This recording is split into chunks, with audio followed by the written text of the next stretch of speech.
कांग्रेस के सवाल और प्रधानमंत्री नरेंद्र मोदी के हाजिर जवाब। मुरैना में जब आज पीएम मोदी ने सभा की तो उनके भाषणों में कांग्रेस नेता जयराम रमेश के सवालों के जवाब थे। दरअसल मुरैना में सभा के पहले जयराम रमेश ने ट्वीट कर पीएम से कई सवाल पूछे। पीएम ने बिना नाम लिए इन सवालों के जवाब अपनी ही सभा में दिए।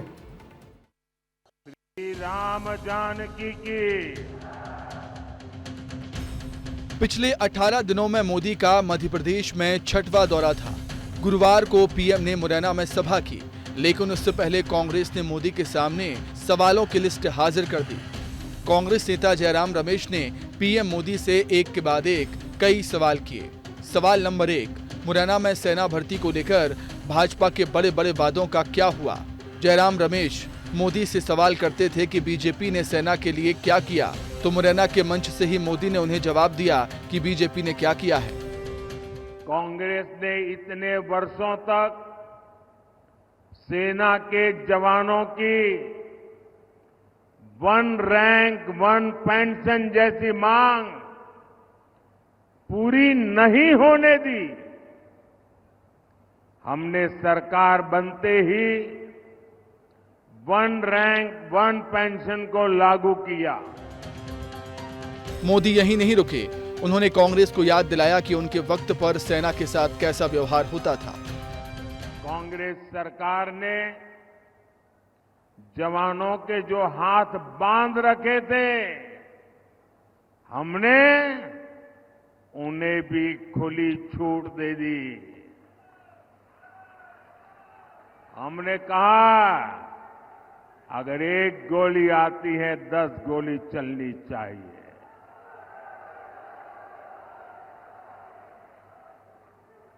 अगर एक गोला फेंकते हैं तो 10 तोपें चल जानी चाहिए। सवाल नंबर 2, मुरैना भारत की बिजली चोरी की राजधानी क्यों बन गई है। पीएम मोदी ने मुरैना से इस बात का जवाब भी दिया।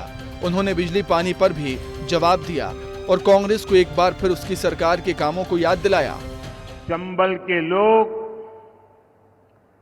कांग्रेस का वो दौर कैसे भूल सकते हैं।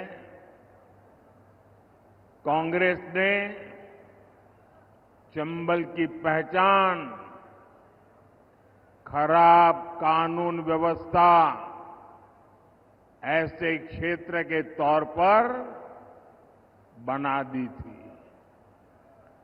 उस दौर में कांग्रेस ने एमपी को देश के बीमारू राज्यों की लाइन में खड़ा कर दिया था। पीएम मोदी ने बताया कि पानी की समस्या कम करने के लिए केन बेतवा योजना लाई गई है। भाजपा सरकार में हुए विकास को भिंड, मुरैना, ग्वालियर के वो लोग और ज्यादा अनुभव कर रहे हैं जिन्होंने कांग्रेस का वो काला दौर देखा है। 4 जून के बाद हमारे तेज तर्रार मुख्यमंत्री मोहन यादव जी के नेतृत्व में मध्य प्रदेश का विकास और स्पीड पकड़ने जा रहा है। काली सिंध, पार्वती लिंक परियोजना से सिंचाई की समस्या दूर होगी। पानी की समस्या को दूर करने के लिए हम मुंजरी बांध जैसे प्रोजेक्ट पर काम कर रहे हैं। करीब 2,500 करोड़ रुपए की लागत से बना ग्वालियर श्योपुर रेलवे ट्रैक हो, आधुनिक इंफ्रास्ट्रक्चर के ऐसे अनेक काम इस क्षेत्र की तस्वीर बदल रहे हैं। मोदी पर जयराम रमेश ने जो आरोप लगाए थे, उस पर उन्होंने मुरैना की जनता से कहा कि आप दुखी ना हो क्योंकि मैं कामदार हूं। कुछ लोग बहुत दुखी हो जाते हैं कि मोदी जी को ऐसा क्यों बोला, देश के प्रधानमंत्री के लिए ऐसी भाषा का क्यों प्रयोग किया? देश के प्रधानमंत्री को कभी कोई ऐसा बोलता है क्या? मेरी सबसे विनती है कि कृपा करके आप दुखी मत होइए, आप गुस्सा मत कीजिए। आपको पता है वे नामदार है, हम तो कामदार हैं। और नामदार तो कामदार को सदियों से ऐसे ही गाली गलौज करते आए हुए हैं।